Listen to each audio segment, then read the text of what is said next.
காலையிலும் அந்தி மாலையிலும் உண்ட ஞாபகமே.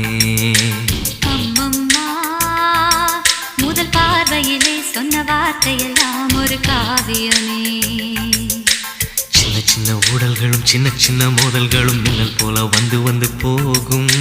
மோதல் வந்து ஊடல் வந்து முட்டிக்கொண்ட போதும் இங்கு காதல் மட்டும் காயமின்றி வாழும். இது மாதங்கள் நாட்கள் செல்ல நிறம் மாறி